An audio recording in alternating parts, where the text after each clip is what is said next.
Hello friends, हमने कल के लेक्चर में पढ़ा था थर्मोडायनेमिक्स की जो बेसिक टर्म्स है उनके बारे में। वो लेक्चर था बहुत ही इजी, लेकिन अब हम पढ़ेंगे थर्मोडायनेमिक्स के लॉज। ठीक है, चलिए शुरू करते हैं। देखो, थर्मोडायनेमिक्स के 3 लॉज हैं। Laws of thermodynamics.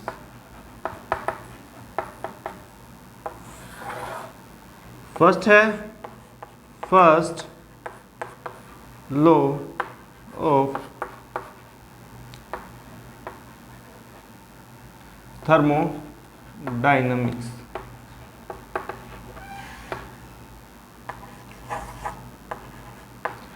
Second law of thermodynamics। Third है आपका लॉ ऑफ थर्मोडायनेमिक्स। ठीक है, अब चलते हैं फर्स्ट लॉ ऑफ थर्मोडायनेमिक्स की तरफ। ठीक है,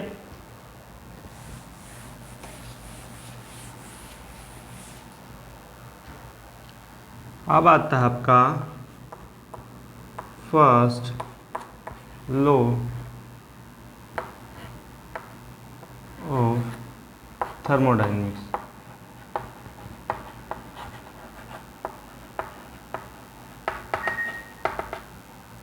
देखो, फर्स्ट लॉ ऑफ थर्मोडायनेमिक्स है energy. First law of thermodynamics क्या है? जो एनर्जी हमारी ना तो क्रिएट की जा सकती ना ही डिस्ट्रॉय, बट ये एक फॉर्म से दूसरे फॉर्म में कन्वर्ट हो सकती है। ठीक है, एनर्जी कैन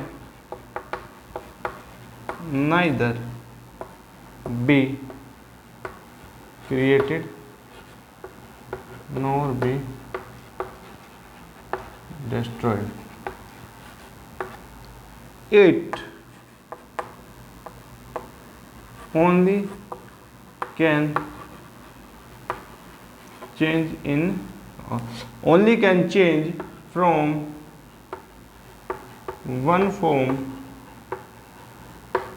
to another. देखो, इसका मतलब है जो एनर्जी हमारे पास है वो क्या है? एक तो है हीट के फॉर्म में आती है, और दूसरा वर्क। ठीक है, ये हमारी एनर्जी है, हीट प्लस वर्क। ठीक है, अब देखते हैं change in energy in different processes. ठीक है,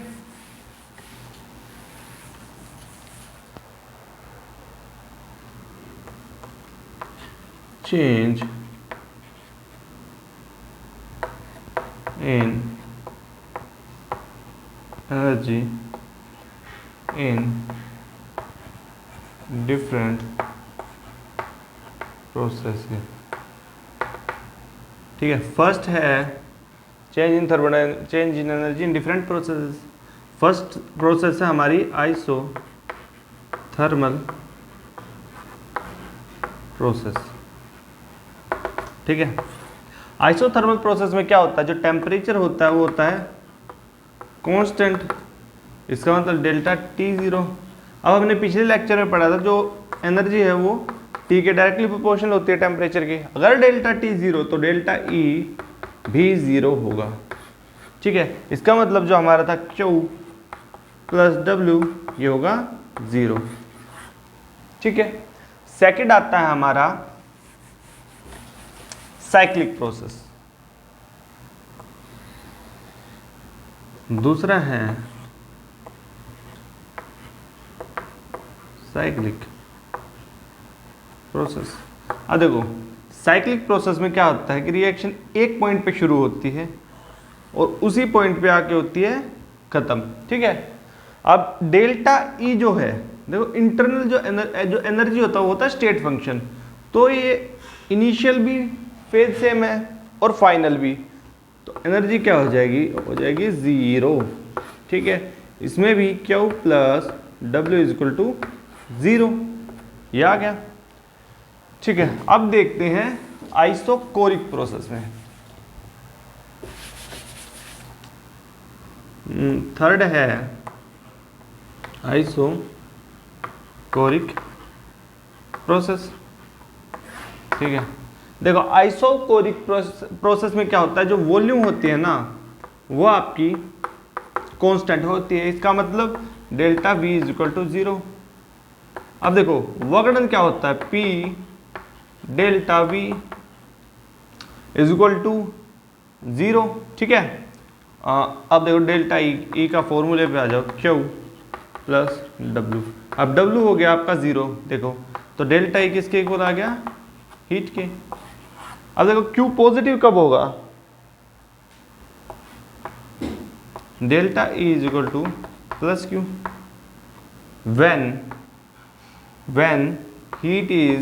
when heat is absorbed by system।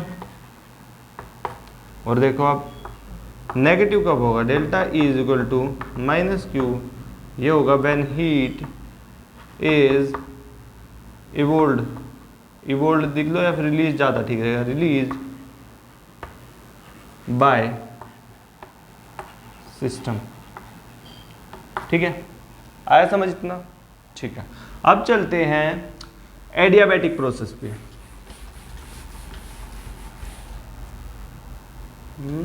एडिया बाकी होगी थर्ड फोर्थ, एडियाबैटिक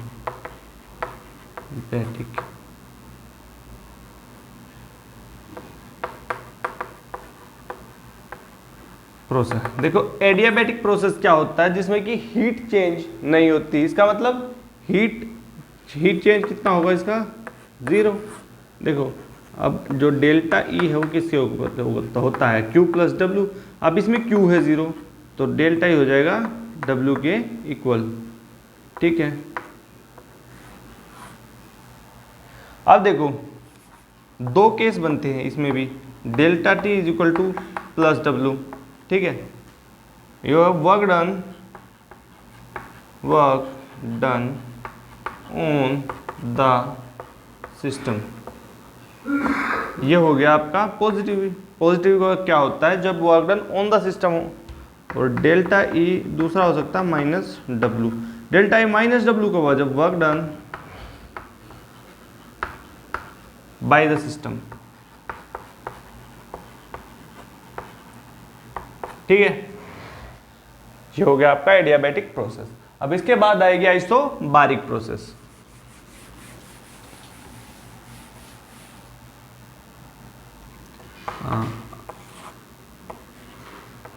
आइसोबारिक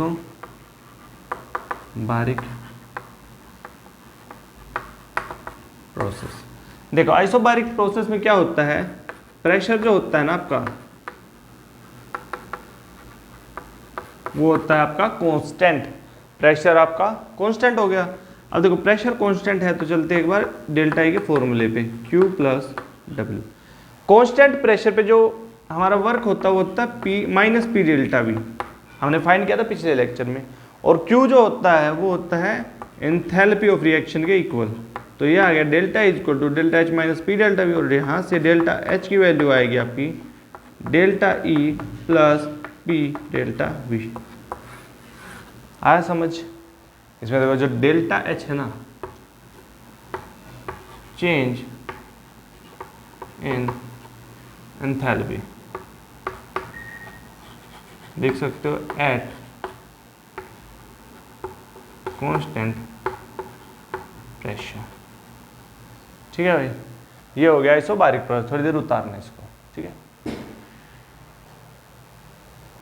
अब आते हैं क्वेश्चन पे।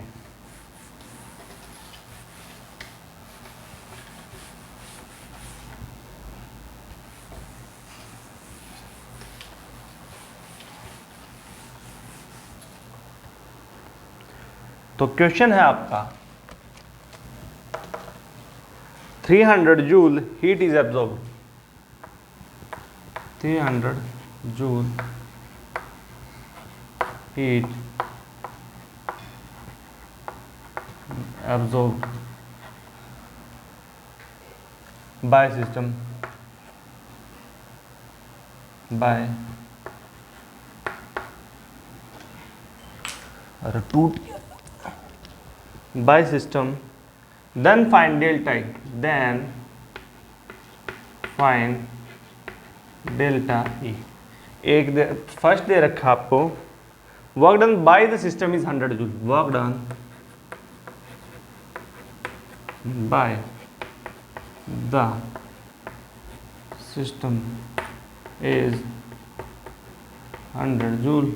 और दूसरा है आपका work done on the system, work done on the system is कितना 200 जूल। देखो भाई पहले तो वर्क डन का फॉर्मूला लिख दो, नहीं वर्क डन क्या निकालना, डेल्टा डेल्टा का फॉर्मूला लिख दो पहले, डेल्टा इज इक्वल टू क्या हो प्लस डब्ल्यू, ठीक है। अब उसके बाद देखो क्या हुआ हमें दी गई है 300 और एब्जॉर्ब की है तो 300 होगी प्लस में, तो फर्स्ट में डेल्टा इज इक्वल टू 300। अब देखो work done by the system क्या होता है नेगेटिव, तो यहाँ पे जो 100 है हम उसको माइनस में लेंगे, minus 100 is equal to 200 joule, ठीक है। दूसरा delta E is equal to 300, ये तो आएगा प्लस। दूसरा on the system, work done on the system होता है पॉजिटिव, तो ये आएगा 300 plus 200 is equal to 500 joule, ठीक है, हो गया, ओके।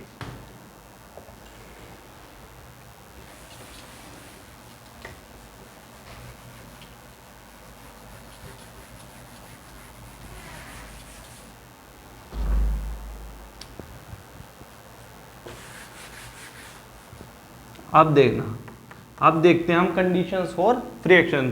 फ्री एक्सपेंशन में क्या होता है, फ्री एक्सपेंशन, देखो फ्री एक्सपेंशन में आपका एक तो वर्क डन क्या होता है आपका, work done is equal to P delta V. Free expansion में आपका पी होता है 0, तो वर्क डन क्या आएगा 0।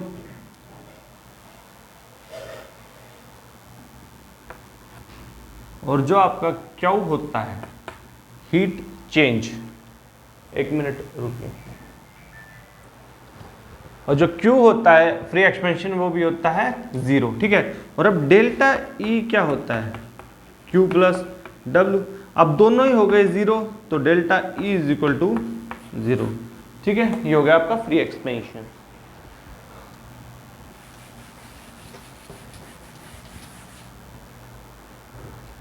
अब आता है इसके पास हमारा, इसके बाद हमारा आता है एंथैल्पी ऑफ रिएक्शन। देखना इसको हम डिनोट करते हैं H से, ठीक है। और ये क्या होती है, it is heat change in a reaction at constant pressure, at constant pressure, ठीक है। एंथैल्पी ऑफ रिएक्शन ये होगी heat change in a reaction at constant pressure. दूसरा आता है, ये क्या है, एक state function, it is a state function, ठीक है। और ये एक एक्सटेंसिव प्रॉपर्टी है, जितना ज़्यादा अमाउंट होगा उतनी ज़्यादा एंथैल्पी ऑफ रिएक्शन होगी। इट इज़ क्या है ये, it is a extensive property, N लिख दो, एन एक्सटेंसिव प्रॉपर्टी। अब देखो इसकी यूनिट देख लो, यूनिट में क्या, यूनिट को क्या क्या होगी इसकी, किलो जूल, दूसरी होती है किलो कैलोरी एटसेट्रा, ठीक है। ये आपका हो गया एंथैल्पी ऑफ रिएक्शन। अब आते हैं molar enthalpy of reaction.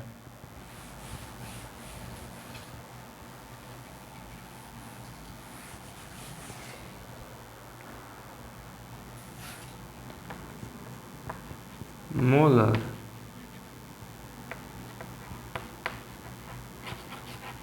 Enthalpy of reaction,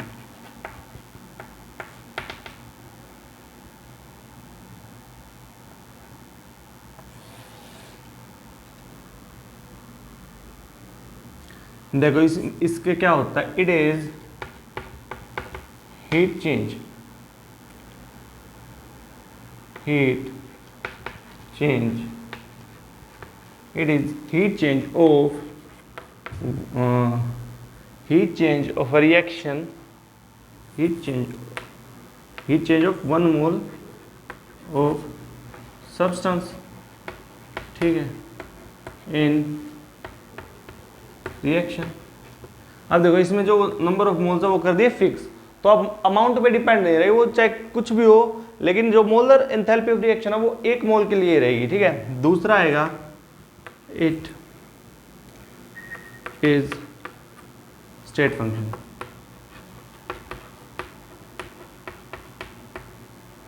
ठीक है। और इसके बाद ये क्या है, एक इंटेंसिव प्रॉपर्टी, अमाउंट पे डिपेंड नहीं करती, it is an intensive property, ठीक है। और इसकी जो यूनिट आएगी वो आएगी, हाँ, किलो जूल पर मोल, दूसरा किलो कैलोरी पर मोल एटसेट्रा, ठीक है। ये हो गया आपका मोलर एंथैल्पी ऑफ रिएक्शन। और इसका फॉर्मूला आप लिख सकते हो H is equal to A plus P, ठीक है।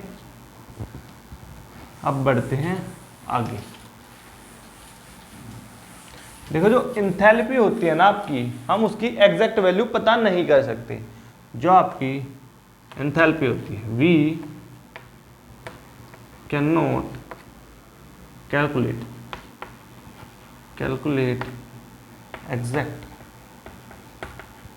Value of enthalpy, so we calculate change in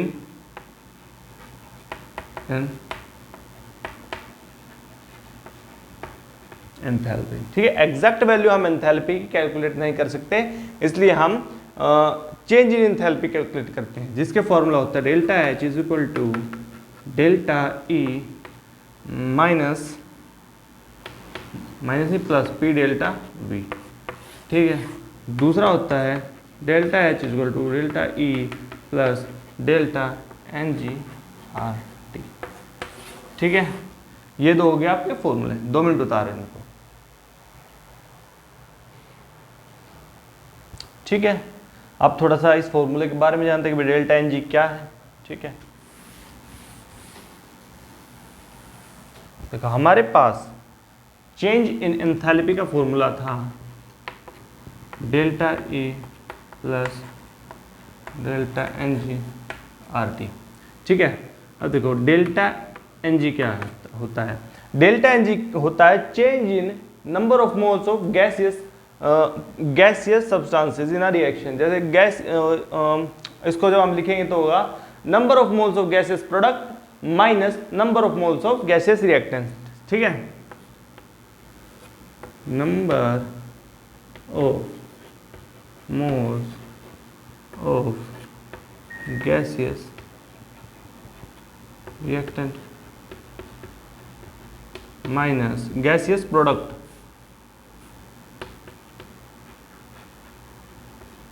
minus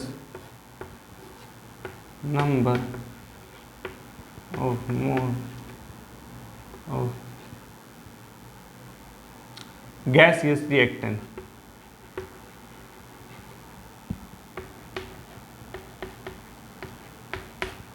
gaseous reactant, ठीक है। अब देखो जब डेल्टा NG होगा ग्रेटर देन 1 तो डेल्टा H होगा delta E plus delta NGRT। जो डेल्टा H है वो ज़्यादा होगा चेंज इन इंटरनल एनर्जी। दूसरा जब डेल्टा NG होगा इज इक्वल टू 0 तो ये हो जाएगा पूरा 0, तो क्या आएगा delta H is equal to delta E, ठीक है। तीसरा डेल्टा NG जब हो जाएगा लेस देन 1, अगर ये लेस देन 1 हुआ तो डेल्टा H जो है ना वो हो जाएगा कम डेल्टा E से, डेल्टा ई, ठीक है। और यहाँ पे करो लेस देन या इक्वल टू 1 होगा तो delta is greater than change in internal energy होगा, ठीक है। अब चलते हैं आगे, इस पे एक क्वेश्चन है वो कराते हैं।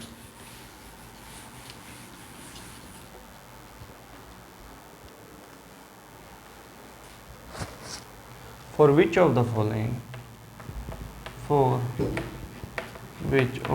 following reaction delta which is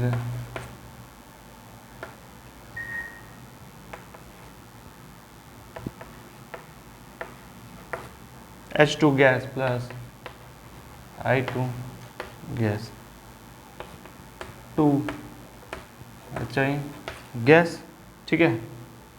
और इसका जो सेकंड है वो है PCl5 गैस यूज PCl3 gas plus Cl2 gas. Third है 2NH3 gas N2 plus 3H2 N2 gas plus 3H2 gas. Fourth है 2SO2 gas plus O2 gas gives 2SO3 gas. देखो अब इसमें देखें, अब इसे कैसे बताएं। Delta H less than E कब था? Delta H is equal to delta E plus delta NgRT।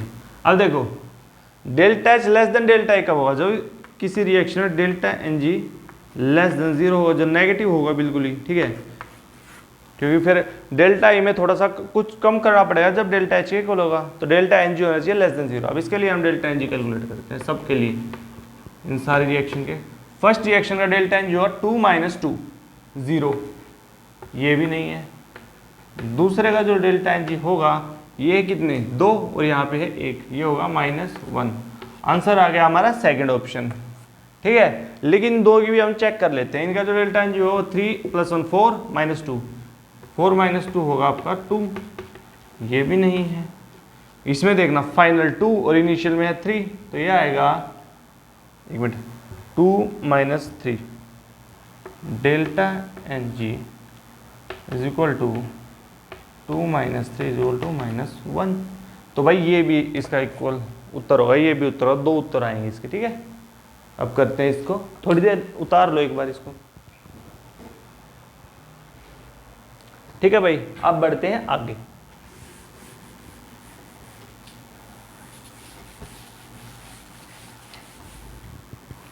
इसके बाद जो है हमारी आती है हीट कैपेसिटी, जिसको हम डिनोट करते हैं सी से, कैपिटल से। हीट कैपेसिटी क्या होता है? इतनी हीट जो कि किसी भी गिवन सब्सटेंस की जो टेम्परेचर है वो 1 डिग्री सेल्सियस या 1 केल्विन से इंक्रीज कर दे। It is the amount of heat required to change the temperature of a given substance by 1 degree Celsius और 1 केल्विन, ठीक है। देखो जो इसका फॉर्मूला होता है वो होता है Q/T, Q/डेल्टा T। तो यहाँ से आपका जो फॉर्मूला आ जाएगा वो Q = C डेल्टा T, ठीक है। अब जो इसकी जो यूनिट्स होती है हीट कैपेसिटी की यूनिट होती है जूल पर केल्विन, किलो जूल ले लो, और दूसरी हो जाएगी आपकी किलो कैलोरी। किलो कैलोरी मतलब आप सीधा जूल ले लो, बस जूल, और ये होगा कैलोरी पर केल्विन एक्सेट्रा, ठीक है। ये आपकी हो गई हीट कैपेसिटी।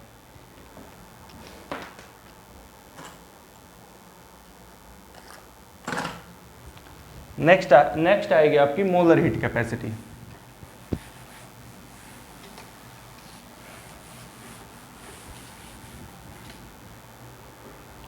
देखो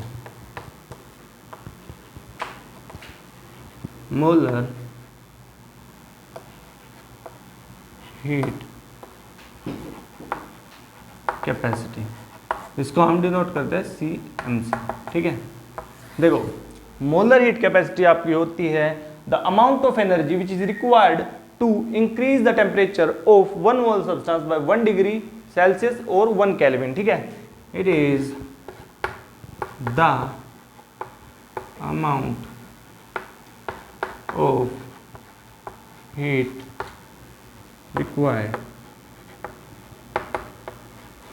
to change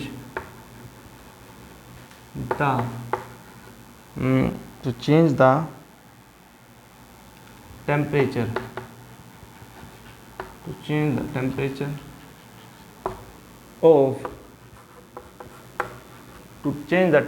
of the 1 mole substance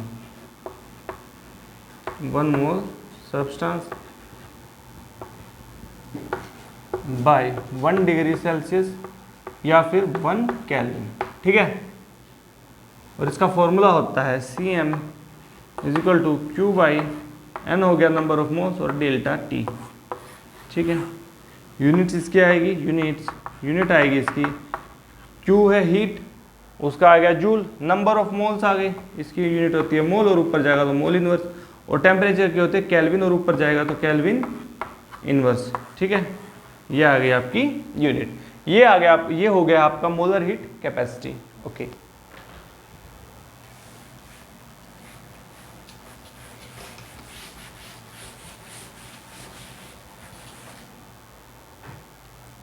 अब आता है आपका specific heat capacity.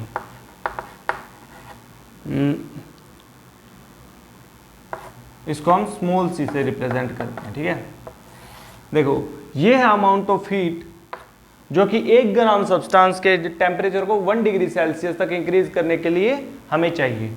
It is amount of heat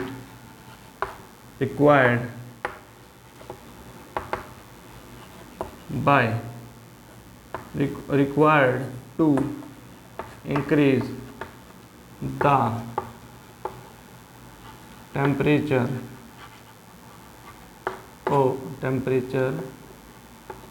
of 1 gram substance by 1 degree Celsius या फिर 1 केल्विन। ठीक है, अब इसका फॉर्मूला क्या होता है, स्मॉल सी लिख दो इसका ऐसे,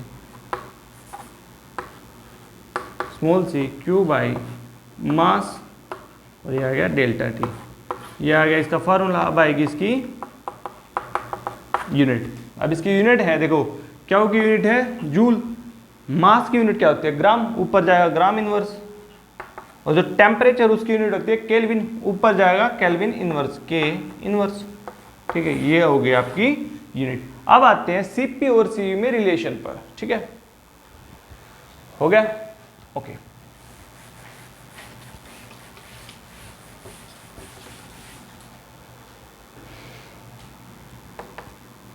relation between CP and CV। ठीक है, ये क्या होता है, CP minus CV is equal to R। ठीक है, अब चलते हैं हमारे नेक्स्ट टॉपिक पर जिसका नाम है पॉइजन्स रेशियो। अब पॉइजन्स रेशियो पढ़ेंगे भाई।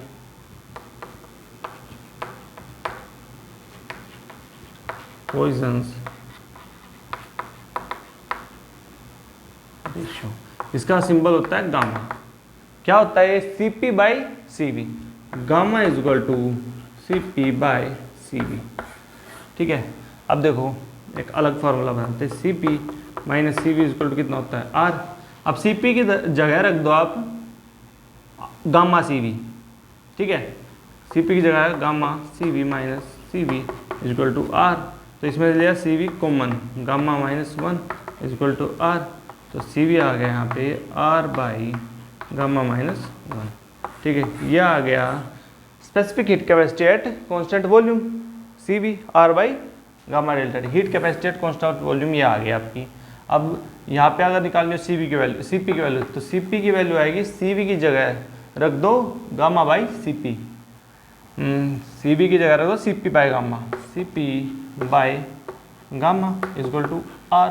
तो इसका लेंगे जब हम एलसीएम, तो यार gamma minus 1 by gamma, gamma minus 1 by gamma is equal to are.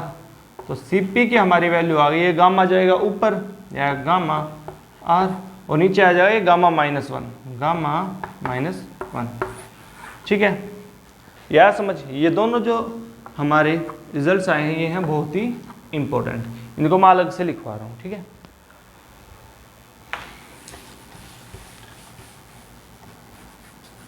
देखो, एक तो हमारे पास इसमें gamma is equal to C P by C V, दूसरा हमारे पास C V is equal to R by gamma minus 1, और तीसरा है C P is equal to gamma R by gamma minus 1, ठीक है। ये तीन रिजल्ट है, तीनों ही इंपॉर्टेंट है, इनको याद रखना। अब हम देखेंगे work done in different processes, ठीक है।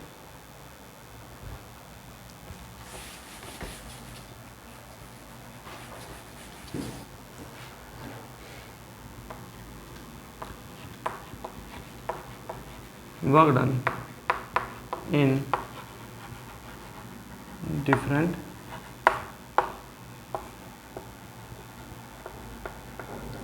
प्रोसेसेस। देखो, सबसे पहले आता है हमारा isothermal process, isothermal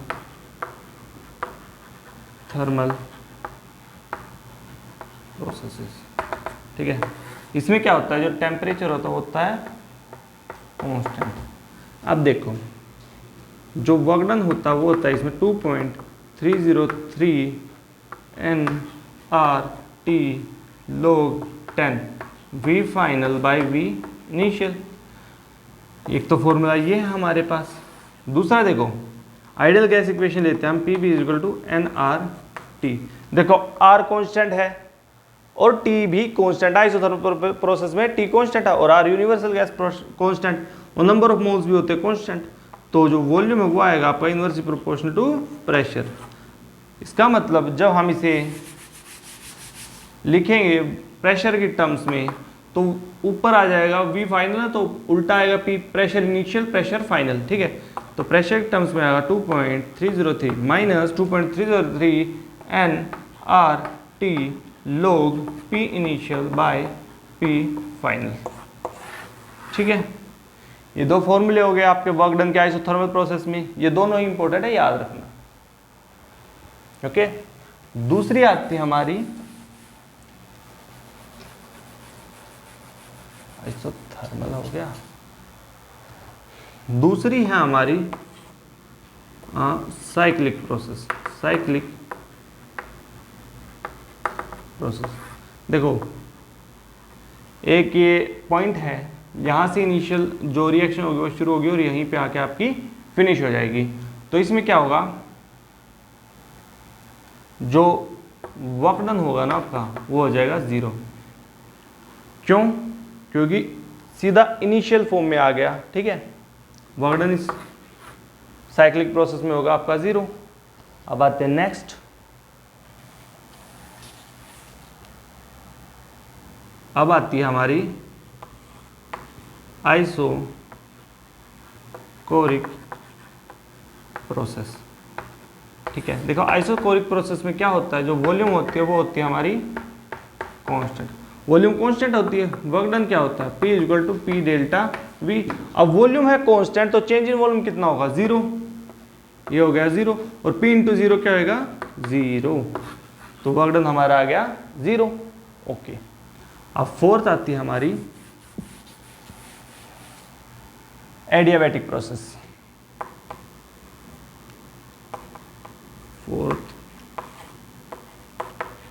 adiabatic process. देखो एडियाबैटिक प्रोसेस में क्या होता है, हीट ट्रांसफर जीरो, यानी कि Q is equal to zero. अब देखो, अब वर्क डन किसके इक्वल है, work done is equal to N C V delta T. देखो CV की वैल्यू हमने पढ़ी थी R by gamma minus one, R by gamma minus one, और ऊपर डेल्टा टी की क्या वैल्यू होगी, T2 माइनस T1। अब देखो जब हम इनको अंदर मल्टीप्लाई करेंगे ना तो आएगा nRT2 माइनस nRT1, तो ये क्या आ जाएगा हमारा डेल्टा PV, ठीक है, by gamma minus one. Delta PV कितना होता है हमारा P2 V2 minus P1 V1 by gamma minus one, ठीक है, ये आ गया समझ में। अब वर्क डन क्या आएंगे हमारे पास, दो फॉर्मूले, एक तो NCV डेल्टा T, दूसरा NR T2 minus T1 by gamma minus one, और तीसरा फॉर्मूला हमारा आ जाएगा P2 V2 minus P1 V1 by gamma minus one, ठीक है। ये तीनों आप लिख रहा हूँ मैं अलग से, इन पे लगा लेना स्टार। ये तीन फॉर्मूले हैं हमारे, ठीक है। देखो वर्क डन किसके इक्वल है हमारा, सबसे पहले NCV डेल्टा T, दूसरा NR T2 minus T1 by gamma minus one, तीसरा फॉर्मूला आएगा P2 V2 minus P1 V1 by gamma minus one, ठीक है। ये आ गए आपके तीन फॉर्मूले, हो गया। अब आते हैं एक न्यूमेरिकल पे, ठीक है।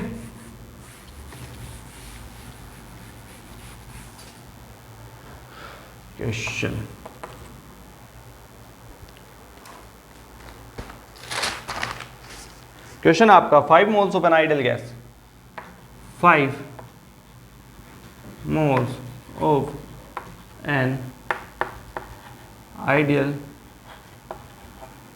Gas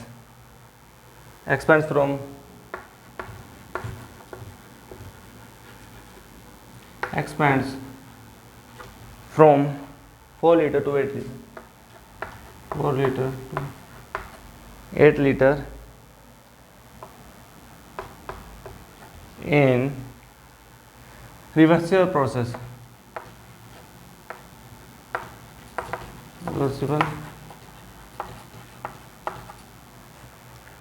at 27 degrees Celsius. Find QW delta E. Find QW delta E.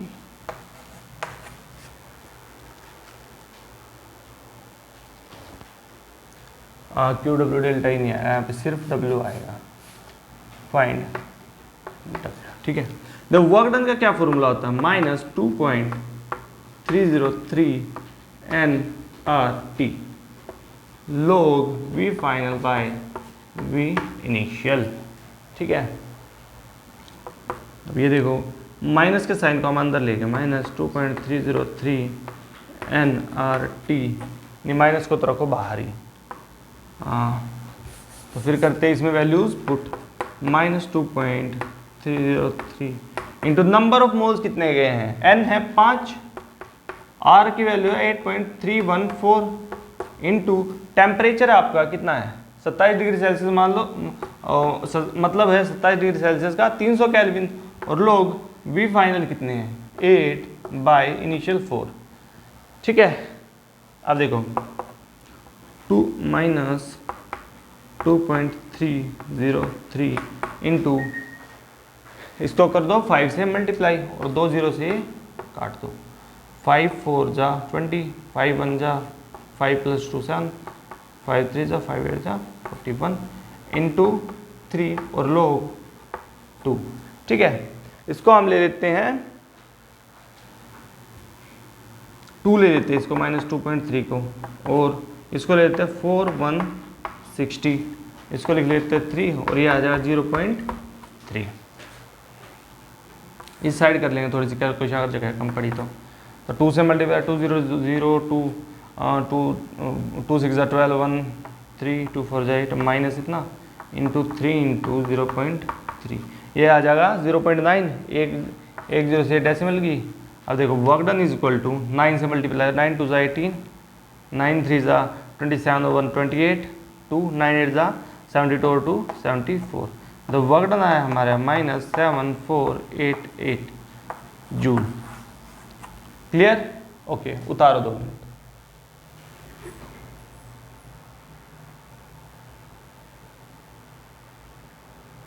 ठीक है, आ गया समझ? अब आते हैं नेक्स्ट टॉपिक पर।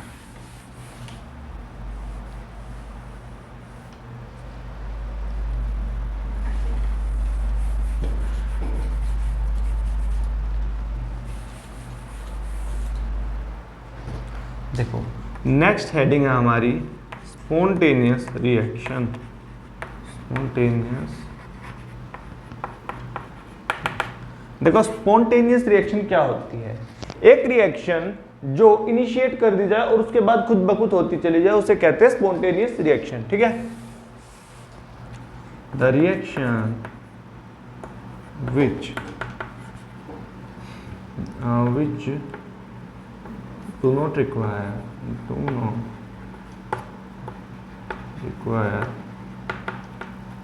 any external efforts to proceed and proceeds by itself is after initiation is called spontaneous reaction.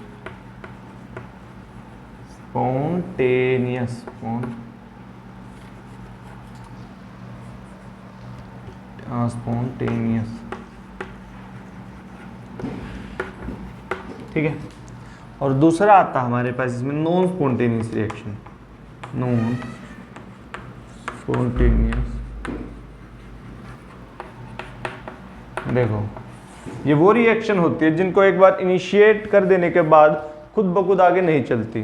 ठीक है, note proceeds by itself after initiation। ठीक है, ये आ गया, ये हो गया आपका स्पॉन्टेनियस रिएक्शन और नॉन स्पॉन्टेनियस रिएक्शन। अब देखेंगे कि स्पॉन्टेनिटी के लिए कौन कौन से फैक्टर रिस्पॉन्सिबल है। ठीक है, फैक्टर्स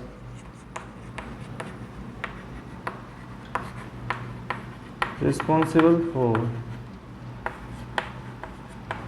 स्पॉन्टेनिटी।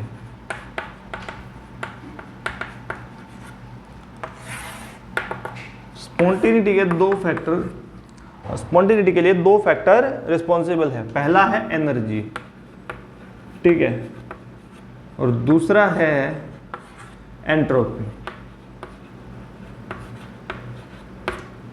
ठीक है, अब देखेंगे हम एंट्रोपी। देखो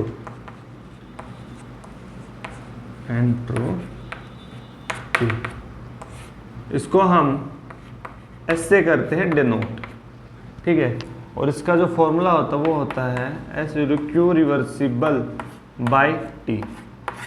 और जो इसका यूनिट आती है, यूनिट देखना क्या है, हीट, उसकी जो यूनिट है वो है जूल, और टेम्परेचर की क्या होती है, केल्विन, और ऊपर जाएगी तो केल्विन इनवर्स, तो ये आया जूल पर केल्विन। ठीक है, ये हुई आपकी एंट्रोपी। देखो एंट्रोपी क्या होती है, एंट्रोपी होती है डिग्री ऑफ रैंडमनेस। ठीक है, दूसरा हम देखो एंट्रोपी की जो है एग्जैक्ट वैल्यू हम फाइंड नहीं कर सकते, इसलिए हम फाइंड करते हैं change in entropy. We can not find exact value of entropy, so we find change in entropy, change in entropy.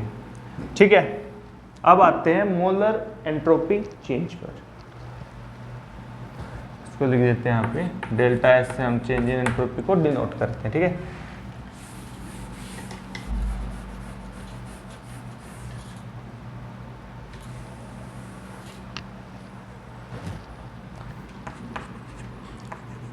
Molar entropy change delta S naught, it is the entropy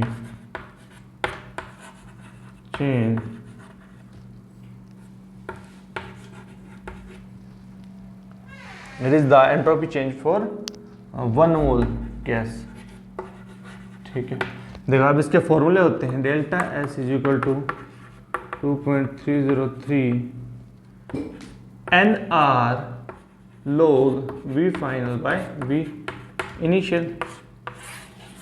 अब देखो अगर volume constant, अगर temperature constant तो volume inversely proportional to pressure, तो दूसरा formula आता है delta S is equal to 2.303 N R log P initial P final.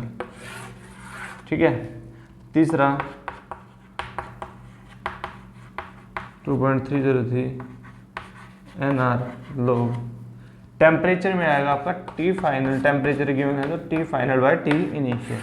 ठीक है, तीनों फॉर्मूले इंपॉर्टेंट, एक बार फिर से लिख रहा हूं, इनको स्टार करके लिख लेना आप भी।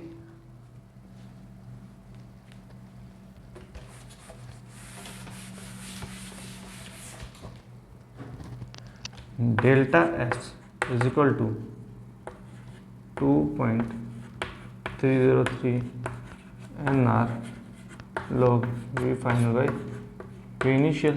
ठीक है, ये वॉल्यूम की टर्म में।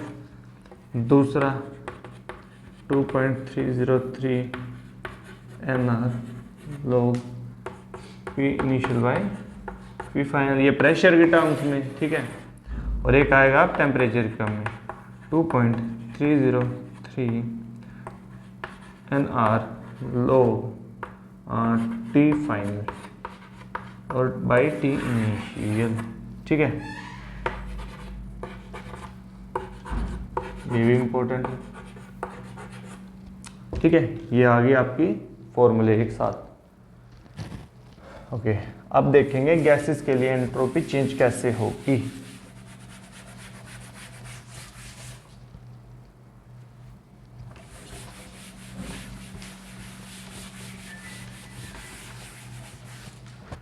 देखो four gases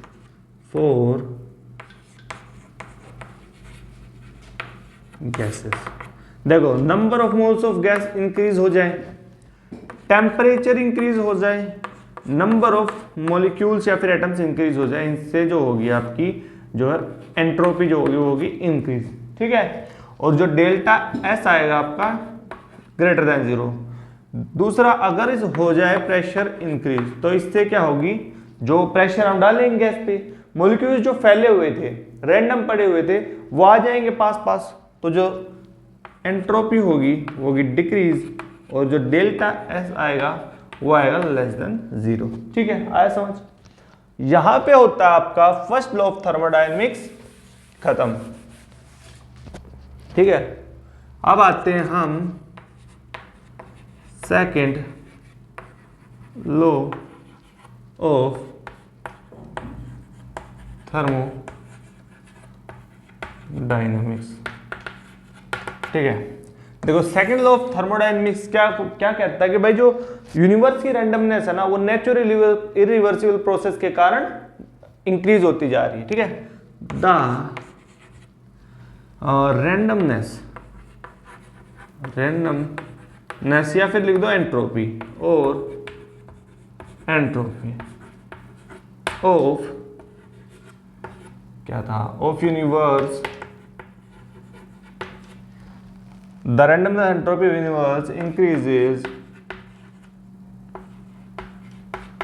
continuously, increases continuously due to increases continuously due to natural irreversible processes, irreversible processes। और क्या है इससे, और क्या कहता है ये, देखो हीट जो है ना, हीट ऑलवेज, हीट कहां से कहा जाती है, heat always flows high temperature to low temperature, always flows high temperature to low temperature, ठीक है।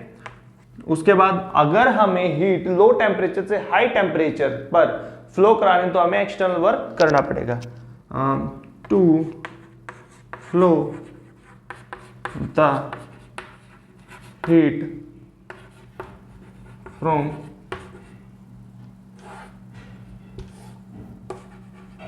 लो temperature to high temperature, to flow the heat from low temperature to high temperature we have to do external work, do external, और इसके examples क्या होते हैं इस वाले के, एसी और रेफ्रिजरेटर्स, ठीक है, एक्सेट्रा। ओके, अब आते हैं गिब्स फ्री एनर्जी की तरफ। Gibbs free energy,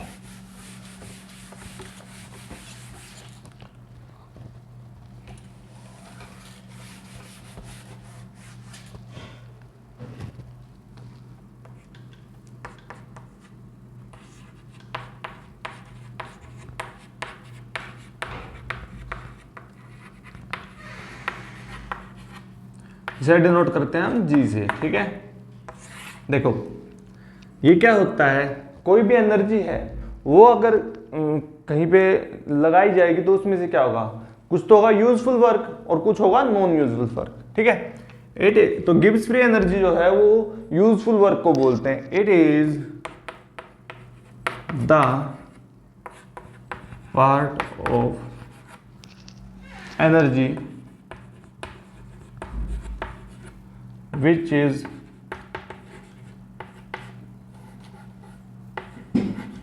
called as useful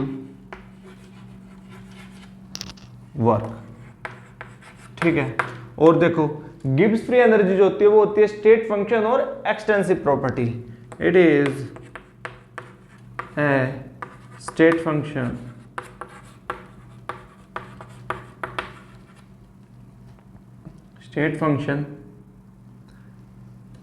and state function extensive property,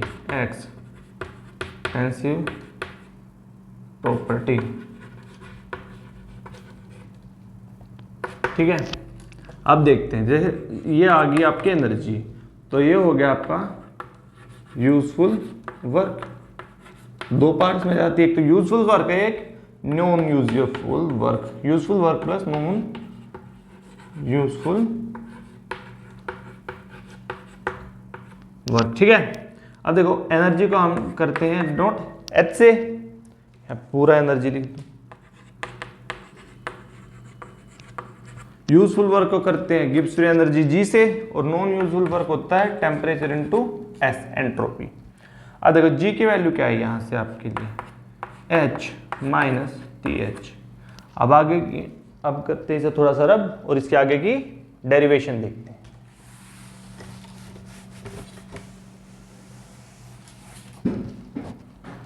देखो हमारा क्या था, Gibbs free energy is equal to H minus T S.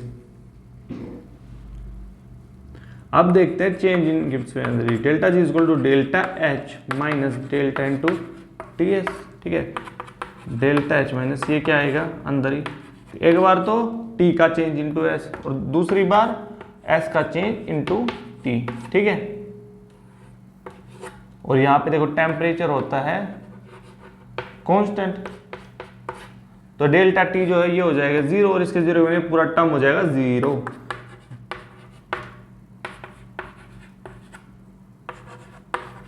ठीक है, ये आ गया आपका delta G equal to delta H minus T delta S.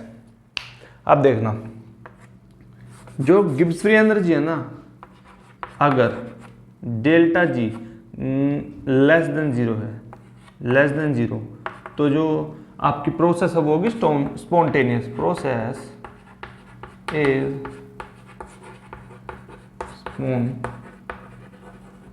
Spontaneous. और अगर आपका डेल्टा जी जो है वो जीरो के इक्वल है तो प्रोसेस इज एट इक्विलिब्रियम। ठीक है, और डेल्टा जी अगर ग्रेटर देन जीरो है तो होगी जो प्रोसेस आपकी, प्रोसेस इज नॉन स्पॉन्टेनियस। ठीक है, तो ये थी आपकी गिब्स फ्री एनर्जी। आप देखते हैं गिब्स फ्री एनर्जी और इक्विलिब्रियम कांस्टेंट में रिलेशन। ठीक है, करते हैं इसको रब।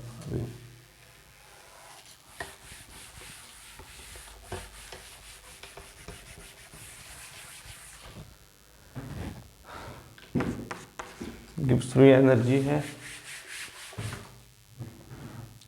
रिलेशनशिप बिटवीन, गलत था आपका, relationship between delta G Gibbs free energy and equilibrium constant की। ठीक है, देखो जो के होता है इक्विलिब्रियम कांस्टेंट वो होता है K equal to product by R, कहाँ पे, at equilibrium.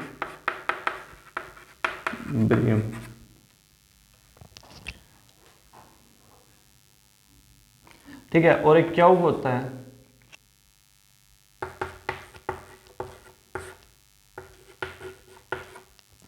P by are, जो क्या है एट एनी टाइम। ठीक है, अब देखना जो डेल्टा जी है उसका फॉर्मूला होता है delta G is equal to delta G naught plus R T L N Q. तो देखो अब इक्विलिब्रियम पे लेते हैं, एट इक्विलिब्रियम। इक्विलिब्रियम पे जो डेल्टा जी है वो तो होगा जीरो और जो क्यू है वो के इक्वल होगा। और अब आएगा देखो जीरो, डेल्टा जी जीरो है इक्विलिब्रियम पे, और delta G naught plus R T L N K. ठीक है, अब करेंगे इसको इस साइड लेके आएंगे तो आर टी एल एन के क्या आएगा, are T L N K आ जाएगा आपका माइनस डेल्टा जी नोट, और एल एन के आ जाएगा आपका L N K is equal to minus delta G naught by R T. अब देखो आप के की वैल्यू यहाँ पे क्या है, लोग का बेस ई है, तो जब के की वैल्यू निकालेंगे चले जाएंगे ई की पावर में, के इज इक्वल टू ई की power minus delta G naught by R T. ठीक है, ये आ गया आपकी के और delta G Gibbs free energy में रिलेशन। आया समझ? ओके, अब आएगा आपका गिब्स फ्री एनर्जी और उसमें गिब्स फ्री एनर्जी और आपके ईएमएफ में रिलेशनशिप। ठीक है, देखो relation between delta G and EMF. देखो ये होता है delta G is equal to minus N F initial इसमें जो n होता है ना वो होता है number of electrons transferred in a reaction, ठीक है। और जो F है ना ये आपका फैराडेज कांस्टेंट,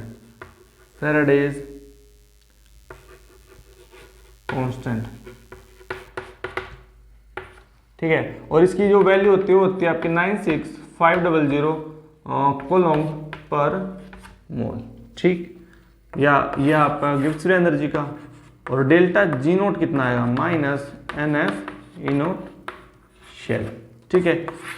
NF का आपको पता ही है और ई नोट शेल गिवन मिलेगा आपको, ठीक है। ई नोट शेल, ई शेल ये सब गिवन मिलेगा। यहां पे आपका खत्म होता है सेकंड लॉ ऑफ थर्मोडायनेमिक्स। अब आते हैं थर्ड लॉ ऑफ थर्मोडायनेमिक्स।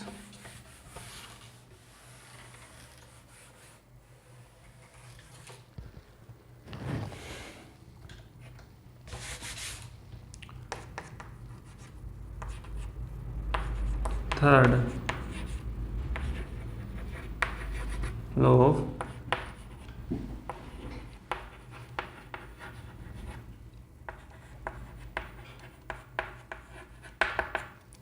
इसके अकॉर्डिंग क्या होता है, जो एंट्रोपी होती है ना एट एब्सोल्यूट जीरो टेम्परेचर पे, वो एक परफेक्ट और क्रिस्टलाइन सॉलिड की जीरो होती है। At the entropy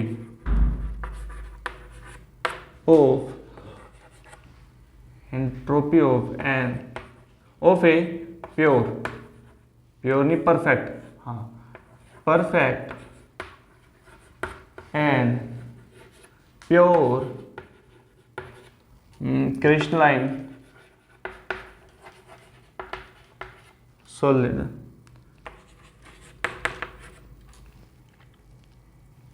is 0 at absolute 0 kelvin. Absolute 0 ऐसे नहीं, ऐसे लिखते हैं 0 केल्विन, ठीक है। टेम्परेचर, ठीक है। ये है आपका थर्ड लॉ ऑफ थर्मोडायनेमिक्स। यहां पे होता है आपका चैप्टर खत्म, ठीक है। अगर वीडियो लेक्चर पसंद आए तो इनको लाइक करें, शेयर करें, कमेंट्स करें और चैनल को सब्सक्राइब जरूर करें। Thank you.